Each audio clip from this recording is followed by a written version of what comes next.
everyone, welcome back to my channel Rahmat Samael. Oke, kali ini kita akan membahas materi mengenai etika profesi. Oke, langsung saja check it out. Oke, assalamualaikum warahmatullahi wabarakatuh. Apa kabar kalian semua? Semoga masih dalam kondisi yang baik dan selalu diberi kesehatan. Karena kondisi kita masih dalam situasi yang tidak memungkinkan untuk pembelajaran di dalam kelas, maka dari itu saya sudah menyiapkan materi secara daring online ya. Di sini saya sudah membuatkan materi untuk kalian berupa slide presentasi menggunakan Microsoft PowerPoint. Oke, kita running.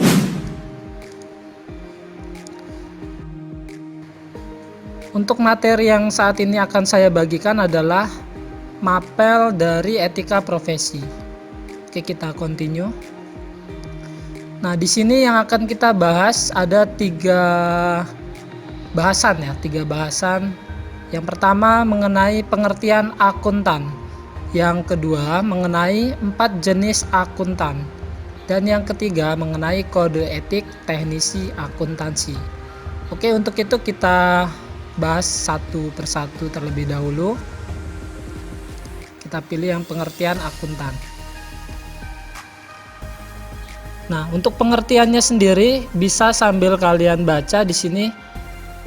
Profesi akuntan adalah semua bidang pekerjaan yang mempergunakan keahlian di bidang akuntansi, termasuk bidang pekerjaan akuntan publik, akuntan internal yang bekerja pada perusahaan industri, atau yang bekerja pada industri keuangan atau dagang, atau akuntan yang bekerja di pemerintahan, dan juga akuntan sebagai pendidik.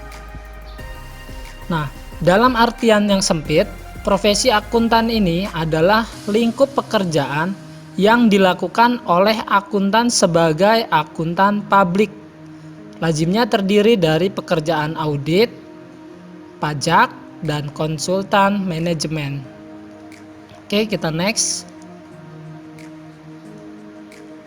Nah, ini secara garis besar akuntan terdiri dari 4 jenis ya. Yang pertama, akuntan pemerintah atau government accountants. Di sini untuk pengertiannya dari akuntan pemerintah adalah akuntan yang bekerja pada lembaga-lembaga pemerintah. Misalnya atau contohnya di kantor BPKP dan BPK. Oke, mungkin sebagian dari kalian ada yang bertanya, Pak, apa sih BPKP itu dan apa sih BPK itu gitu kan. Nah, BPKP di sini untuk kepanjangannya sendiri adalah Badan Pengawasan Keuangan dan Pembangunan. Sedangkan BPK adalah Badan Pengawasan Keuangan. Nah, mereka ini biasanya bekerja pada lembaga-lembaga pemerintah. Tugasnya ya mengawasi atau mengaudit keuangan di pemerintahan tersebut gitu. Oke, lanjut. Oke, yang kedua ada akuntan pendidik. Akuntan pendidik adalah akuntan yang bertugas dalam pendidikan akuntansi, melakukan penelitian dan pengembangan akuntansi, mengajar, dan menyusun kurikulum pendidikan akuntansi di perguruan tinggi. Nah, contohnya seperti Bapak di sini sebagai akuntan pendidik, atau dosen-dosen yang ada di universitas itu mereka juga termasuk ke dalam akuntan pendidik. Namun akuntan pendidik di sini dalam artian yang luas bukan hanya mengajar. Jadi mereka juga bisa sebagai penyusun kurikulum di perguruan tinggi ya khususnya, atau juga bisa di instansi sekolah juga gitu. Selanjutnya, next. Oke, untuk yang ketiga adalah akuntan publik. Di sini public accountants biasa disebut sebagai akuntan eksternal. Nah, sebelumnya kalian sudah mempelajari mengenai akuntan eksternal. Jika sudah lupa, silakan dibuka kembali bukunya. Nah, di sini untuk pengertiannya, akuntan publik merupakan akuntan independen. Independen artinya berdiri sendiri, yang memberikan jasa-jasanya atas dasar pembayaran tertentu. Nah, untuk hal ini contohnya akuntan publik adalah jasa asuransi, jasa atestasi, atau jasa non-asuransi.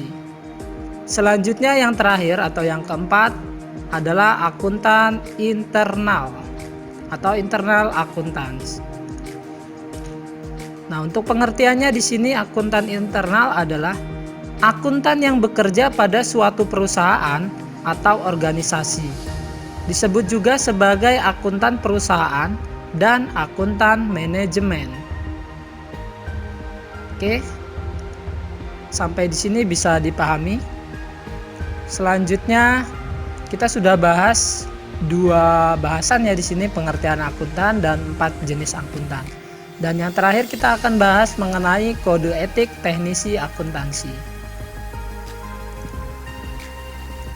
Nah, untuk profesi teknisi akuntansi, di sini mereka juga memiliki kode etik ya, dan terdiri dari 3 bagian. Yang pertama adalah prinsip etika. Yang kedua adalah aturan etika.